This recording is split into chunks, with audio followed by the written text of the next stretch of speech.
Week 1 is in the books, and it was a pretty good start, but that doesn't matter because we're on to week 2. The LineStar PreSnap starts right now.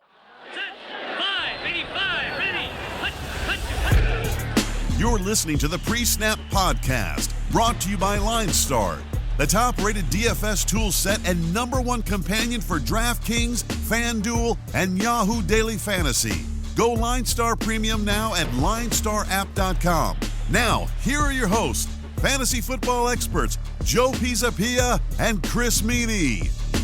Hey, yo, what's up, everybody? It's me, Joey P, Joe Pisapia, and welcome to the PreSnap right here on the LineStar app. It's me, and it's Chris Meaney, and it's you, and it's week 2. Ooh, that rhymes. I love it. I'm like Dr. Seuss Chris Meaney. That's what I'm saying. So, all the places we're going to go today to get everybody all the green eggs and ham they can eat, right? Yeah, that's right. You know, when I first opened up the FanDuel and DraftKings pages, I opened up baseball. It's like, no more. That's it. It's September. I'm fatigued from baseball. That's what I'm straight up fatigued. That's where I'm at with that. But it was a pretty good week. We won not one, but two people money in terms of merchandise, I should say. So just as good as money. Yeah, they probably won money too. Let's say we won a lot of people money. Let's put it that way. But merchandise, we had our first ever touchdown call segment, and we tied. We both got 3, which was pretty good. I think that was a good start, don't you? Yeah, real good start. I mean, I think both of our running backs found the end zone twice. Yep. And then the receivers you had Ingram and Thielen, right? Yeah, and that had Carson and Godwin who found the end zone. So yeah, I mean, can't ask for a better start than that. 6 touchdowns, 2 guys. Now there's a lot of pressure. There's a lot of expectations. I hope we don't crumble, but I doubt we can only go downhill from here. Like, let's be honest. Well, now we've got to have 5 touchdowns, but stay tuned for that because that's a little piece that comes out there and it gets clipped and goes on Twitter. So make sure you're following LineStar on Twitter in order to get in on this contest. So every week with that segment, you retweet it, you like it, and if you do so, you have just entered yourself into a contest to win a little swag, as it were. And we'll remind everybody when that's happening too. But LineStar made good because people are like, hey, what happens? Because they got everything right, basically. None of us, like I was playing for one, you were playing for the other person, basically. It was like, like Game of Thrones, who's the champion kind of thing. Yeah. And turns out we were both the mountain. We just kind of crushed everyone. And so everybody got free stuff. So there you go. Free stuff for everybody. Yay. Yay. Who doesn't love free stuff? Yeah, it's all about free stuff. Yeah. Communists. Continue. Yeah. Commies. Sounds awful. It does. It's a funny word, commie. Like, it's just so negative sounding. And then you're like, oh, but everyone has healthcare. Oh, well, maybe it's a little better than it sounds, but whatever. At any rate, go America. Sorry. Don't get on me, Twitter. All right, be quiet. Let's get after it. Let's talk about the slate. And let's start with the superstar, the Jackson 5, Lamar Jackson, with his 5 touchdowns last week. This week, he's at home against the Cardinals. The Cardinals are still going to be without Patrick Peterson. And look, man, I know sometimes, you get these great anomalies week 1, but I'm going to keep rolling with this one, Chris, because I look at this group and I think Lamar's going to have another good game. I think Mark Andrews is a terrific value yet again. And I even think Hollywood in tournaments will play. I'm telling you, I think that dog will hunt yet again. And I basically will double down on the Ravens. Yeah, we were all over Lamar Jackson last week as a cash game guy, and he didn't even run, right? And he still put up those kind of points. I still like him, his floor because of his rushing ability. He didn't use his legs last week. He didn't have to, but 70 rushing yards per game over his final 8 weeks of the season last year, and that's the kind of floor. It's like basically starting with almost 2 touchdowns. So he jumped up both sites, $800 in FanDuel, $700 in DraftKings, but I still like him. I think he's still in a great spot, at least for cash. I'll probably sprinkle him in a tournament lineup or two, but knowing that recency bias is such a huge thing in DFS that I feel like a lot of people will be on the Ravens this week in tournaments. So if you're looking just for that low contrarian guy, maybe you shy away. But I still view him as a safe quarterback in cash, and I probably will the rest of the year. Like, people are going to get sick and tired of us talking about Lamar Jackson, but I really liked what I saw last week, and I like the offense. Like, they got some burners in that offense, and Lamar's not as bad as a thrower as some people think. So. Yeah, and with Ingram, there's a lot to like about. It's a good matchup too. And look, Mark Andrews is 6,100 on the FanDuel side. On DK, he's 38. A terrific value there. Now, last week I was all in on Mark Ingram. Not so much for me this week. I'm actually I'm more about Lamar Jackson. I'm more about Andrews just from, I think, the way you game plan. And I think you're looking at a team now that can keep pace with you potentially a little bit offensively with the Arizona Cardinals. Therefore, I'm looking for a little bit more of the pass attack, a little less ground and pound. Last week, I figured they'd have a lead and you'd see Mark Ingram running the football a fair amount, and you did. But on the Cardinal side of things, I know it wasn't terrible for Kyler Murray. Certainly got close at the end. They came away with a tie, which sucks. Nobody likes ties. Nobody likes ties. NFL Nobody hates it. likes Oh, ties. the freaking worst. But I'll tell you what, I've got every single share I can this week of Larry Fitzgerald. He's 46 on DK. He's 55 on FanDuel, and I think he is an absolute lock for 10 targets this week, and he has touchdown upside. So for me, that's the one piece that sticks out in this offense. David Johnson for you, Fitz. Like, how do you look at this? Maybe even Kyler Murray. What's your take here? I kind of fading Murray myself against Baltimore. Yeah, not into Murray. This is going to be a much tougher task for him in Baltimore, but I do like Larry Fitz, and I think you nailed it with double-digit targets. I think that's what we can expect actually every single week. And he's not going to throw the ball 50 plus times. Of course, we got the extra 10 minutes of overtime. But they are going to run an up-tempo offense, and they are going to throw a lot. And those are the two easy completions, right, for Fitz and for DJ. So he caught 8 of his 13 targets, 113 yards. Love Fitz. Always underrated in season-long formats, always underrated in DFS. A safe cash game wide receiver, and we'll save you some cash there as well. And for tournaments, I would go DJ. I don't love him on cash, but I like the way he was used last week. DJ of old. He had 25 touches, 137 total yards, and that's going to be in the top 2 or 3 every single week if he's going to touch the ball 20 plus times. So love the usage. Maybe not as efficient on the ground this week, but certainly going to be involved in the offense, going to catch a few balls. So you got to love that, and probably not even considered in tournaments. People are just going to shy away. They see that, especially on DraftKings opponent rank 1 pass. People are just going to shy away from that. They're either going to spend up at the running back position for Elliott or Kamara, or they're going to spend down and look for value. So I think DJ is sneaky in tournaments. Yeah, I would agree with that sentiment. And I also think he's going to rely on Fitzgerald on the road too. What do you do on the road? You look for the veteran, the guy who's been there, the guy that's going to be, the security blanket for the kid. Next, we've got the Washington Redskins, who just lost Darius Geis for an indeterminate amount of time now after the surgery. They're taking on the Dallas Cowboys. So we're going to see more Ezekiel Elliott. I don't think I'm in on Ezekiel Elliott yet. It's going to take me another week or so to get up there where I want the price and the player. However, I can imagine Dak probably lined up for a good week. LineStar has him on the FanDuel side as their favorite return on investment quarterback of the week, which I thought was intriguing, especially since, Washington did have a pretty good first outing there, a surprising one too. But now I guess the question is, people are going to try to chase that, I feel like, and I don't think you should. Like, don't chase McLaren, don't chase Case Keenum. I think that just happened and it was weird and we just kind of move on. What's your take on this game? And do you have any investments? Because I really don't. Yeah, I don't have a ton. I do expect a few more touches for Zeke, and I think that'll be the feeling for people wanting to roll out Zeke in tournaments because of that. And, Dak may be the contrarian quarterback atop the board. I mean, there's some guys in some tough matchups, really. I mean, Watson's got to play Jacksonville, whether you believe in their defense or not. Rodgers got a tough matchup. Brady could sit in the fourth quarter. Russell Wilson doesn't throw the ball. Breeze on the road. So there's a lot of quarterbacks set up near the top where you have a question mark with. But Dak Prescott has just owned this division. His last 4 games, 13 passing touchdowns, in 4 last week. And I think he'll continue to have success. So I don't mind Dak. I probably won't pair him up with anybody. But like you said, with the Washington Redskins players, they're wide receivers. I mean, the Eagles just give up big plays. That's what they do. They've done it last year, and they did it week 1. I mean, Davis should have been tackled on the sideline. He found the end zone. McLaren had that long play, almost had another one. Could have ended up with a couple long touchdowns. And Dallas just doesn't – they have a much stronger secondary. So I would fade Washington altogether. The only guy, honestly, that I would play – and it's on the DraftKings side, is Chris Thompson. I know Adrian Peterson's going to get a lot of the workload, but he doesn't catch passes. And Chris Thompson had 15 DraftKings points last week. He's $3,900. He's going to catch a few balls in this game, especially if it gets out of hand. Yeah, I would agree. All right, let's move on to the Tennessee Titans coming off their big upset win of the Cleveland Browns. They're going to be hosting the Colts, who almost had a huge upset of their own. Stupid Adam Vinatieri, stupid thing. Put the ball to the stupid upright, stupid. Oh, man. I mean, I know they covered, and I got that right on the wagering show, but I had the outright win on top of it. I was doubling down there, And it should have been Chris, but what are you gonna do? You Anyway, sound like Harry in Home Alone. yes, well, Joe Pesci and I have a lot of similarities. Let's be honest. I can feel the memes on Twitter coming at me now. Tomorrow and tonight, I'm gonna wake up. There's gonna be all these Joe Pesci memes replying back to the post. But that's fine. I accept this. I actually met Joe Pesci once.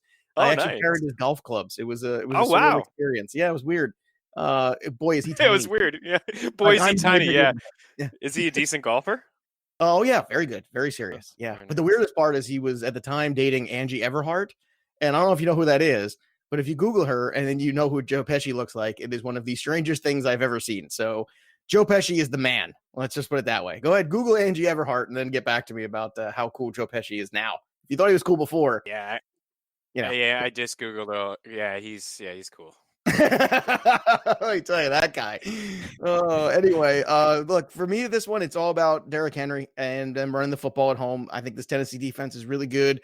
I think it's going to give the Colts some trouble here. And Brissett, I don't like this one for the Colts. So to me, I am going to look at a couple matchups here. One is obviously Henry, who is very, I think, well priced. He's $6K on DK.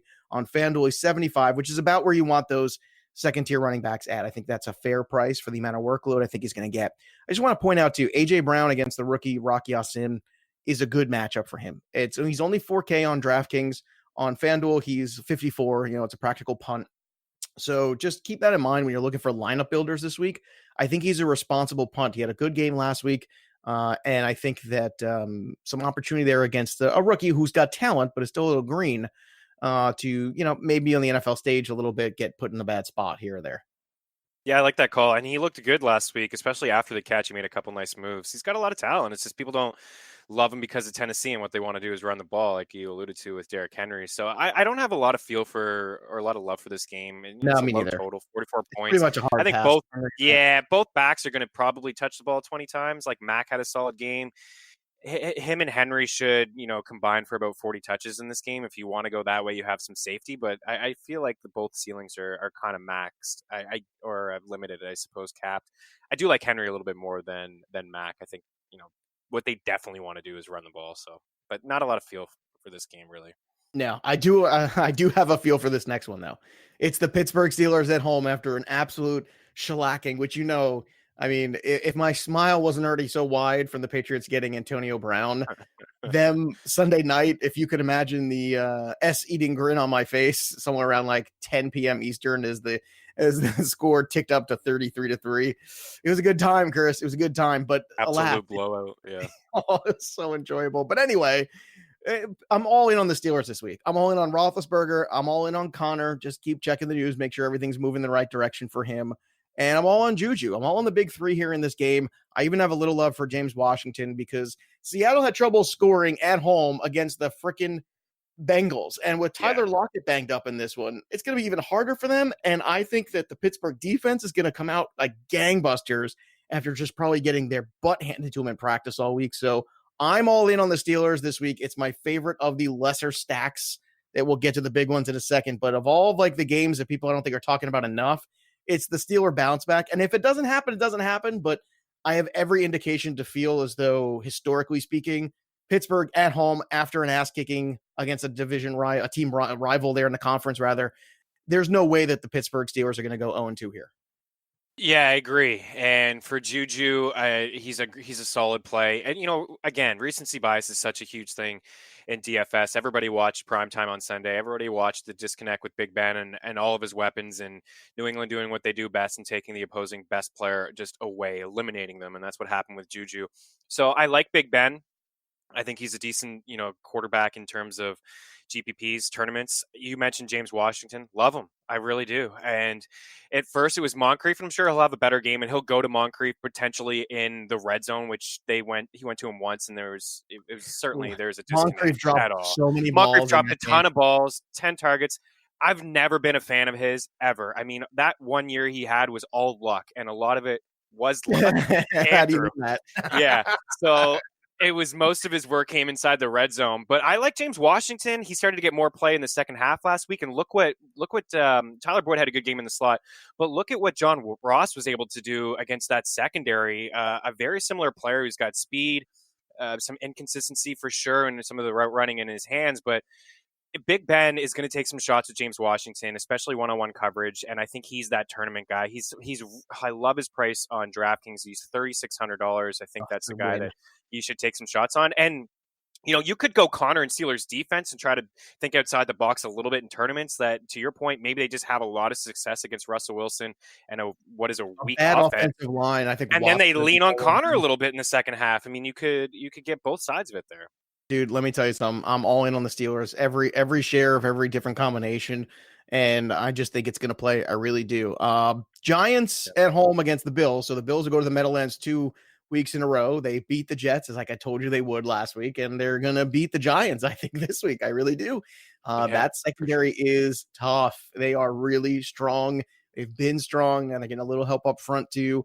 Look, there's things about the one thing that I really take away is John Brown. That's the piece that I've gotten a lot of lineups. I really like the price this week. For me, John Brown really, really works. I'm not ready to jump on the Singletary bandwagon for DFS yet. In season long, I'm good with it. In DFS, I just need to see more touches. It was great that he had all the snaps. Don't get me wrong. But, when you look around here, John Brown for 5,200, the amount of targets he saw on DraftKings, I think makes him a lock. 63, still a good return on investment too. A lower end wide receiver who I think is going to get a ton of looks again. I think a ton of targets are going to go his way. I think Josh Allen, after that rocky first half, got a little groove on there. And I think they're going to be very comfortable again. On the Giants side, man, I mean, Saquon's always Saquon. He's always going to be good, but he's not my favorite high-priced running back of the week. So I'm going to take a hard pass on the Giants and give me John Brown on this one. And other than that, I got no love for it. Yeah, I have no interest in Saquon. What I said last week, I kind of flipping the tune. I said that I would maybe play him in cash and not tournaments because I don't know what his ceiling is. And now I don't even feel like I can play him in cash in case this game gets out of hand. We saw last week Allman get in there and steal a few touches from him. And that's concerning. It really is. And I don't know when the Giants are going to be in really any ball game this year. So love John Brown. Great call by you. Big ADOT guy, average depth of target through the roof with him. He was a top 10 wide receiver in Baltimore before they made the switch at quarterback. And he's a good wide receiver. He's a great DFS guy too. I mean, 10 targets, 123 yards last week. You got to love that. And I like Allen again to continue to have some success. His price on DraftKings is it's amazing. You look up at the top, like Mahomes, 75. Obviously, he doesn't have that same type of ceiling. $6,700 for Lamar Jackson. Allen has that kind of same floor as Jackson, and he's $5,300. So you're saving yourself a ton of cash. And why do we like Allen? Well, because he rushes for about 40 to 50 yards every single game. That's what he had last week. He had 38 yards, called his own number, led this team last year in red zone rushing attempts. He's not afraid to run inside the red zone. He got a rushing touchdown. He had the highest ADOT of any quarterback. So you get both sides of it. He's going to run around. He's going to take some shots downfield. That is the perfect DFS quarterback to play. All right, 49ers at Cincinnati. Still, as we're recording this right now on Thursday afternoon, still waiting to hear more information about Joe Mixon. But let me tell you something. Either way, that offensive line is not very good. I think the 49ers defense is a sneaky good play this week against the Bengals, especially if Mixon is out. A lot of Giovanni Bernard shares are going to pop up, I'm sure.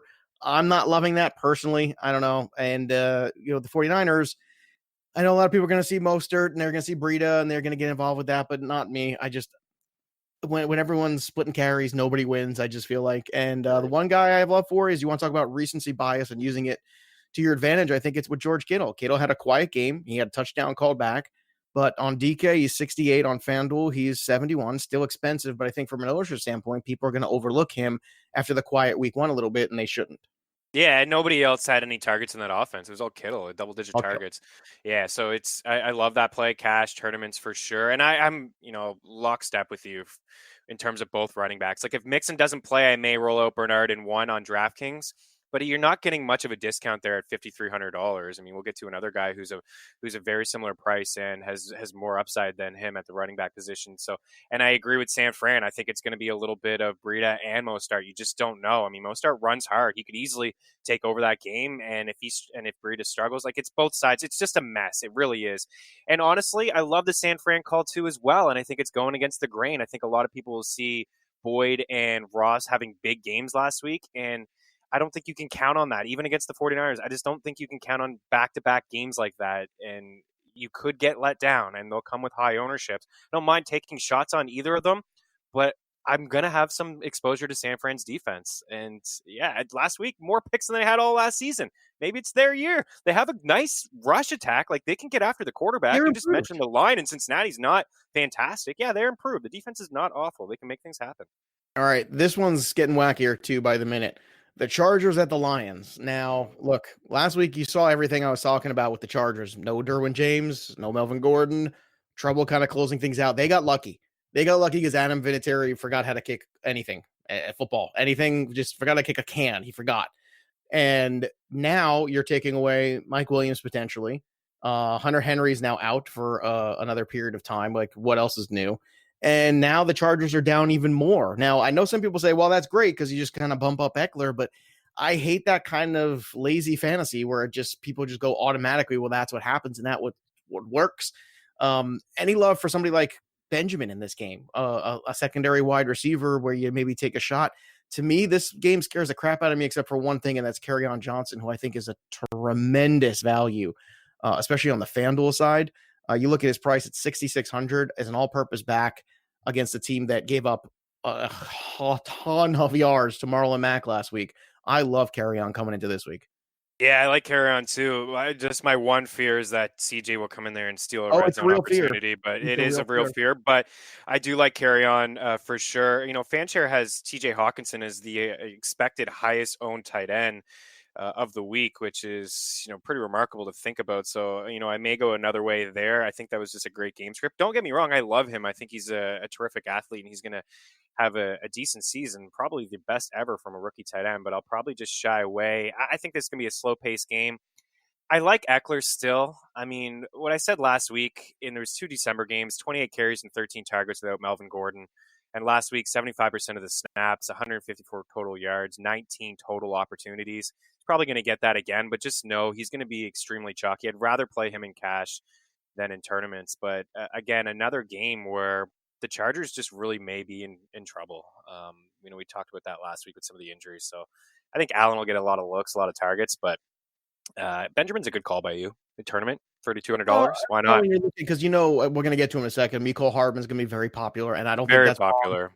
James Washington might be popular. I don't think that's wrong. So if you're looking to kind of, just kind of differentiate, maybe you throw a shot at, Benjamin's not a terrible receiver, and he's had good games before. Yeah, and it's just a matter of where he's on the depth chart, and now he's going to be higher on the depth chart. So he's going to have single coverage. We'll see what happens. Keenan's going to get doubled everywhere, and we'll find out. It was a great first game from Hawkinson, too. I don't know if you want to bank on any return on that, but it was certainly good out of the gate. Are you looking to have any Hawkinson shares this week, and you're heading into week 2 against the Chargers?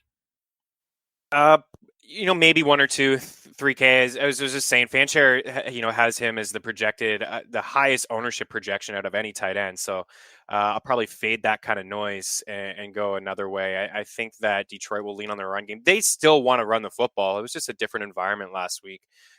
So not a lot of shares for Hawkinson for me. All right, let's move on here to the next one. And the next one we got on the slate for week 2 is the Vikings at Packers. Now, in division games, always tough. Division rivals, always tough. This game historically is always going to be very close. I think you're going to see Green Bay bounce back here. It's as good as the Vikings were last week. It's now a road game, so it's a little bit different there. And I actually think Aaron Jones is a guy that you should be paying attention to. Another guy that's very cheap. He is just 6,400 over on FanDuel. So after a very quiet first game, I think he kind of gets back in the groove here. And that's a piece that I'm super interested in MVS as well. What are you interested in? Are you buying back in for Dalvin Cook now 2 weeks in a row against the defense that looked really good against the Bears last week? But again, that's Trubisky. This is a tough one. This is definitely a tough one. What's your outlook? Yeah, I don't love this game really a lot. I good defenses. I have respect for both defenses. Run games. I actually think both backs could struggle a little bit. They bring in Gary Kubiak, and what they want to do in Minnesota is run. Everybody touched the ball there. Mattinson touched the ball. Amir Abdullah even touched the ball. I mean, heck, Kirk Cousins almost ran the ball more than he threw the ball. So he's going to have to throw it more than 10 times in this game. Cook is okay, I suppose, in tournaments. I still wouldn't roll him out in cash. And on the other side, Actually, don't mind taking a shot on Devontae Adams with Xavier Rhodes, all that talk, and especially because Adams had a bad game, and there's some reports he lined up in the slot. Maybe that's a little new to him. What's the feel with this new Green Bay offense? So I don't mind taking a shot on Adams in tournaments, but for the most part, Aaron Rodgers, he's only won 2 of his last 7 games against the Vikings. He's had very bad games against this defense.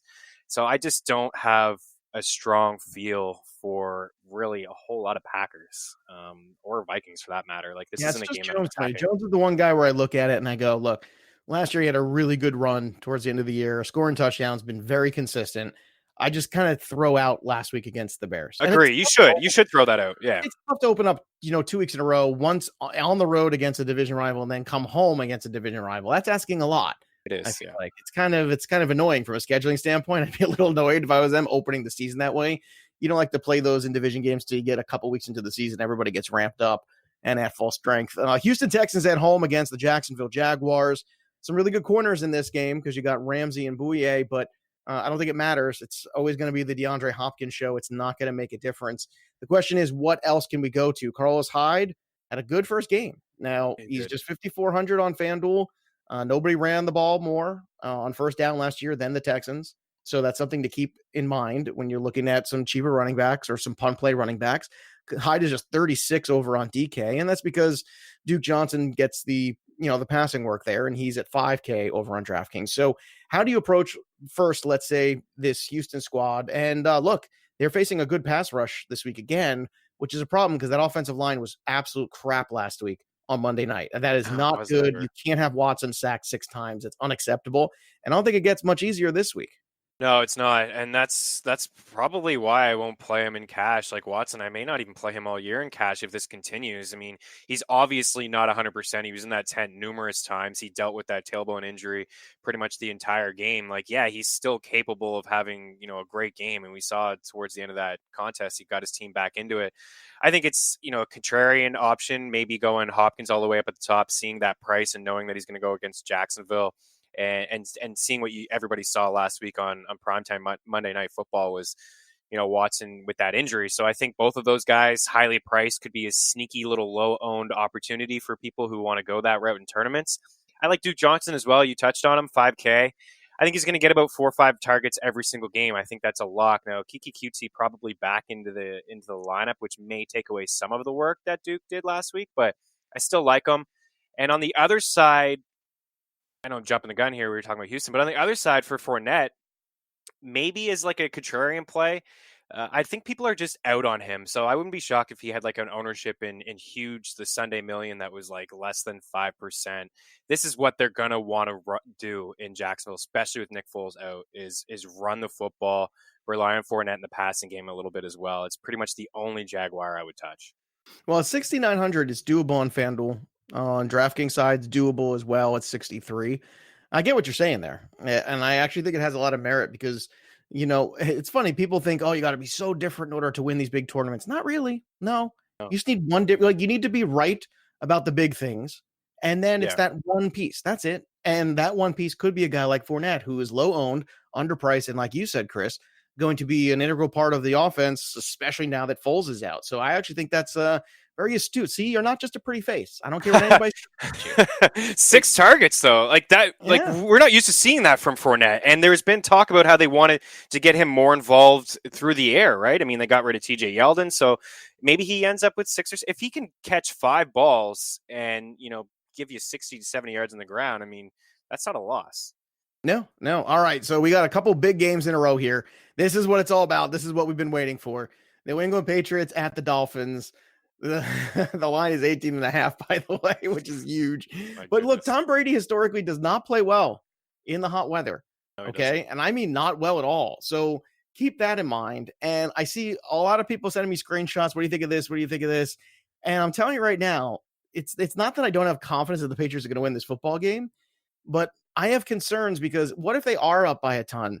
And instead of Sony Michel being the guy that run the clock out, if Damian Harris is suiting up for this one, what if it's him? You know what I mean? Like there's just, I don't know. There's such a hard game to get a beat on whenever everyone's just thinking it's going to be a complete blowout. And that defense played so well against Pittsburgh. There's every reason to believe that they could absolutely shut out Miami. I know it's possible that you really could get that, but I don't know, Chris. To me, the one piece that really sticks out as the best ROI on this team is always Edelman in the full PPR. And the other one for me is Josh Gordon. Gordon looked terrific. And we'll see if AB gets on the field or not. I think he's going to. So what's your take on this one? Are you fading this Pats thing because you think people are just falling in love with it? I'm fading them all in cash for sure. I think the Me only, too, 100%. yeah, And small tournaments, like those small, like, the small leagues. I have a lot of people who are like sending me pictures of league stuff where it's like, hey, I'm in a 12-team league. What do you think of this? I was like, I don't know. I think I'd rather have the Chiefs. Like, I don't know. I agree. Yeah, totally. I think I would only play the Pats D in cash because I just know that they're at least going to show up and Fitzpatrick's going to have to throw the ball. Who knows if he's out of the game and it's Rosen in there. Like, it just didn't look good last week. And knowing how good this New England defense is and what they did last week to the Steelers, like they could easily win you an entire week. They can get 20 fantasy points. It would not shock me at all. So that's my fear. I'm hearing a lot of Brady in cash. I'm hearing a lot of Michelle in cash. Brady could sit in the second half. He could certainly sit in the fourth quarter. They got all those running backs that they could use. Like you said, Harris gets in there, Rex Burkhead, James White. You just don't know how it's going to play. New England doesn't have to show any of their cards with Antonio Brown. Like any new plays that they have, they could save them. Like they don't. Like it's just a cakewalk of a game. So I would, the only guys that I would play. You said Gordon. I like that in tournaments. I will have a share or two with Brady because there is that potential that he just goes off and throws 4 or 5 touchdowns. At the flip side, yeah, I'm saying all this. We've seen before. You've seen this. Is they just run up the score? Like how many times have we said, well, why is Brady in there? Why is he even throwing touchdowns right now? Why did he just throw 15 straight balls in this drive? Well, he doesn't like to come out of games. And they can just do that.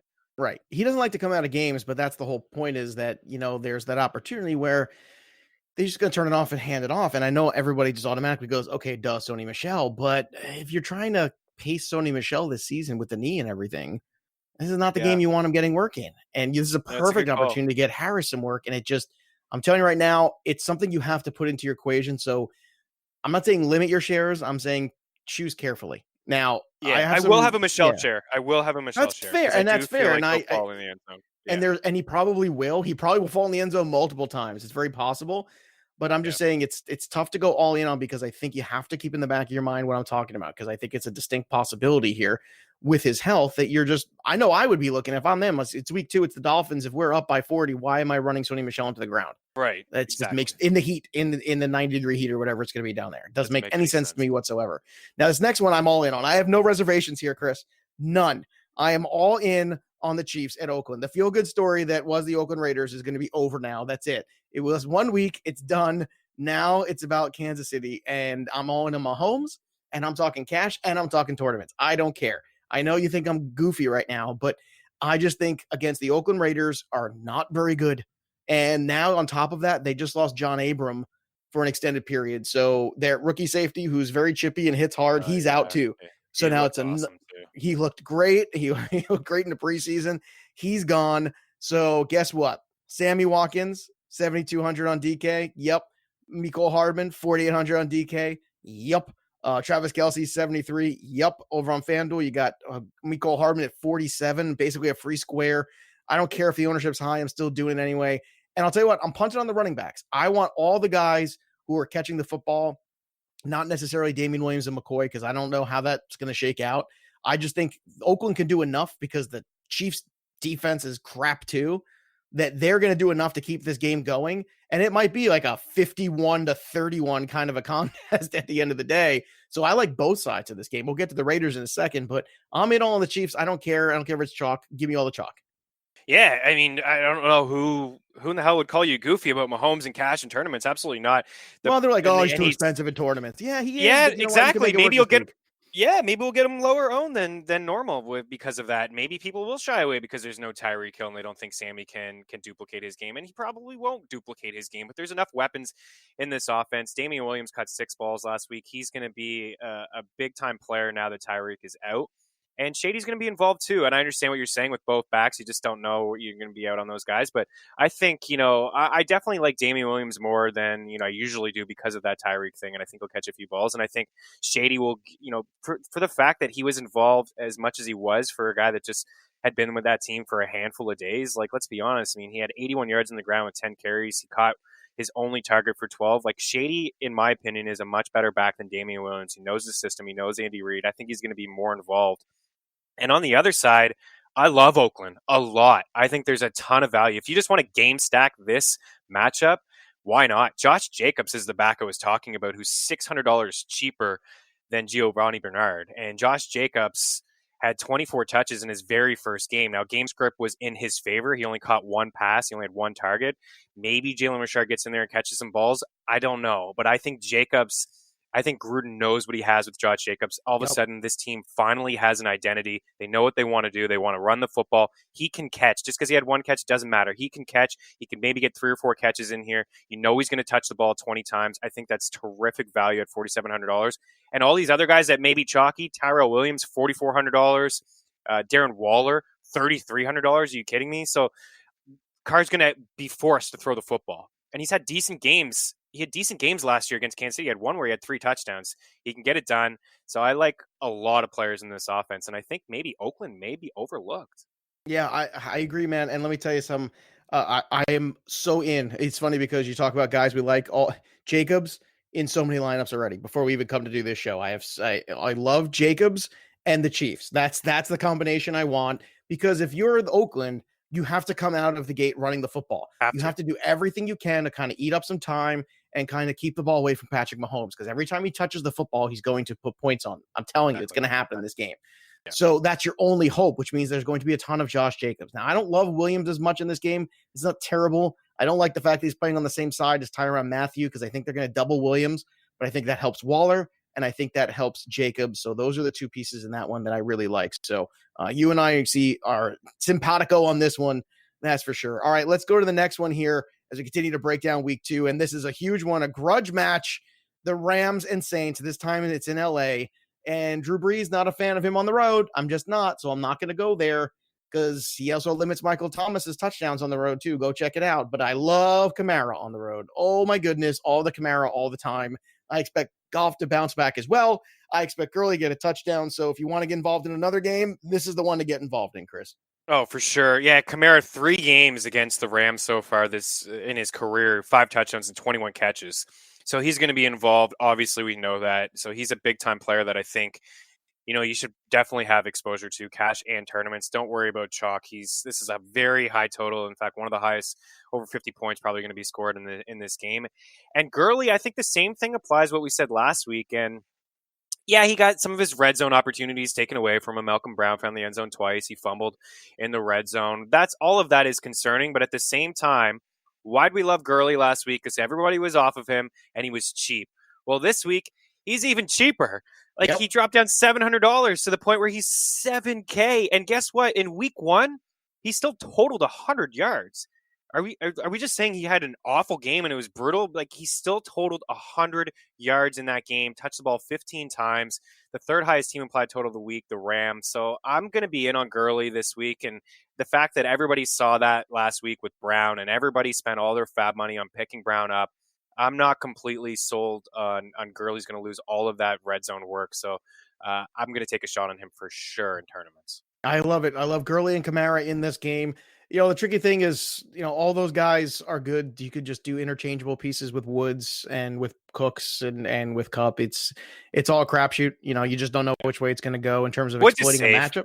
Woods is pretty safe at this point. Yeah, that's what I mean. Woods is the cashable version. That's the guy taking cash, and I would take, I would probably take Kupp. It would be my tournament guy. I think that's the way I would go there, because I think he has that little touchdown upside. Cooks is a little boomer bust, but I think Kupp's floor is just a little higher, and he's a little cheaper too. Yeah, Lattimore is probably going to be on Cooks as well. Yeah. Right, and that's the other thing too with Lattimore there, and Lattimore's a good player. All right, the Bears at Broncos, last one on the main slate here. And look, dude, the Broncos, I think, are going to play better at home. I really do. And I think the Bears are going to continue to struggle here on the road, because Mile High is a tough place to play. This is a game I'm going to have 0 shares of. Cortland Sutton was terrific. I loved that last week. I just have no confidence. I hate the fact that the running back situation on both these teams is so muddy right now. I have hope that Montgomery's going to break out of that. I don't know if it's going to happen this week, but altogether, this game is just a hard pass for me. Yeah, for sure. I mean, I would only roll with the Bears, and I know they're the most expensive defense on DraftKings, but if you're a FanDuel player and if you listen to the show, you know that Joe and I like FanDuel. $4,500 for the defense, so that is the seventh highest priced defense over on FanDuel. I don't know if Denver's going to score a lot of points. This is going to be an ugly offensive game. I like the under. I could see like a 10-3 ball game, 10-7 ball game. Like, I just don't see a lot of points, so I'm fading everything altogether, but I will have a lot of exposure to the Chicago defense. I mean, Flacco didn't look good at all last week against Oakland.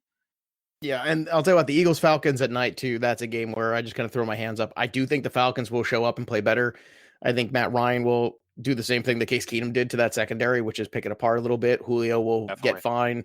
Freeman will bounce back. I would think Miles Sanders is a good play, too, against what has historically been a defense that cannot stop a running back who can catch the football. I mean, they just cannot. They have not. Right. And this is going on like 4 years now.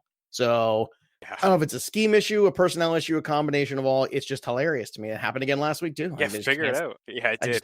Dalvin Cook is just like running amok everywhere. They can't stop anybody. They can't stop running back.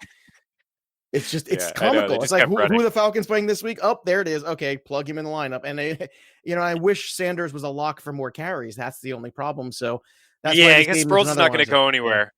Yeah. I'm so glad this game isn't on the main, like, millionaire slate. Right. Because this is one where, you're like, oh, this game is so muddy and a lot could happen in it. And this could be a huge total potentially. But I'm glad it's kind of removed and on Sunday night, personally. Yeah, there's just so many options, right? There really are for both sides. Julio's going to have a game, one of his better games that, he has these games all the time, but it's just such a great matchup for him against that Eagles secondary. So that's the one guy that I certainly like the most. And I was surprised to see Deshaun Jackson as involved as he was in week one. Carson Wentz looked his way the very first throw and often the rest of the way. So, he's obviously a big game player. I think now only Jerry Rice has more 50-yard touchdowns than Deshaun Jackson. Think about that. Unbelievable stat there. All right, Chris Meaney, it's that time again. It's time to find the end zone. Last week, we both picked a running back, both picked a wide receiver to find the end zone. And between all of them, they found the end zone 6 times. So I would say often running, that's for sure. And we want to remind everybody, if you're listening to this, if you like and retweet this clip on Twitter, you will be eligible to win some swag from the LineStar app. So we both won everybody that we were playing for last week. So congratulations, those who won, and get on it this week, man. Get some free hats, some free shirts, some free stuff. Who knows? Maybe even a free upgrade to the premium product. Who knows what the free stuff could be? I don't know. All I know is who's going to find the end zone. And I'm going to start with Josh Jacobs. He's my running back to find the end zone this week. He's my dude. I'm telling you, they're going to try to run the football like Chris was saying and I was saying earlier in the program. They're going to do everything they can to keep Mahomes off the field. It won't matter because every time he steps on the field, they're going to put up 7 probably. But at the same time, I do think Josh Jacobs will eat again, and I think he will find the end zone. Chris Meaney, who's your running back to find the end zone this week? Yeah, what a price for Josh Jacobs, $4,700 on DraftKings. I'm basically, my guy's double the price. It's kind of not fair, but Alvin Kamara, this is the highest total of the game. Actually, both KC and Oakland, 53. We got the Rams and the Saints at 53. So I said earlier in the show, 5 touchdowns, 21 catches in 3 career games against the Rams. He's going to find the end zone for us this weekend. All right, so wide receiver, I'll let you go first this time, Chris Meaney. So who is the wide receiver that's finding the end zone in week 2? Okay, I'm going to stay inside the same game, but I'm going to go the other way. And there's a lot of Rams, guys. We've been talking about them. We broke them down earlier in the show, which ones we love the most, which ones we feel the safest with. I'm going to go with Cooper Kupp in the slot. He is the red zone target for Jared Goff. I think he finds the end zone. All right, I'm going to go with the Steelers. I told you they're going to bounce back, so I'm going to put my money where my mouth is. I'm going to go with the Juju. That's right, Juju Smith-Schuster. Hopefully he'll be healthy enough. Everything seems to be trending in the right direction, but I think Juju will find the end zone. Everybody in Pittsburgh will take their terrible towel and wipe off their brow, and everything will be fine. So there you have it. Those are our picks. And again, retweet, like this, and share it. And if you do, you will become eligible to win some free swag here from LineStar App. And we want to remind everybody, make sure you are subscribing not only to the podcast here and give us a 5-star review, but also you should be using that LineStar App. Make sure you are downloading it, using it, and upgrading to the premium product, guys. I'm telling you, it's the way to go. It's the best optimizer out there. The tools are spectacular. So much of the research Chris and I do for this show is from the app, some of the nuggets, some of the stats we give you. So it's all there. It's so user-friendly. It's so easy. Don't get intimidated, especially if you're new to DFS. It is the least intimidating DFS tool site I have ever seen. And I've seen a lot of them. Okay. And I used to work for FanDuel, so I know what I'm talking about. Okay. So that'll do it for us this week. You can follow us on the Twitter machine at Chris Meaney, at Joe Pisapia 17, and at LineStar App and LineStar NFL. There's nothing left for us to do right now except end the pre-snap. And that means it's time to set, down, win. You've been listening to the PreSnap podcast, brought to you by LineStar. Hit subscribe, tell a friend, and stay tuned for the next episode from fantasy football experts Joe Pisapia and Chris Meaney.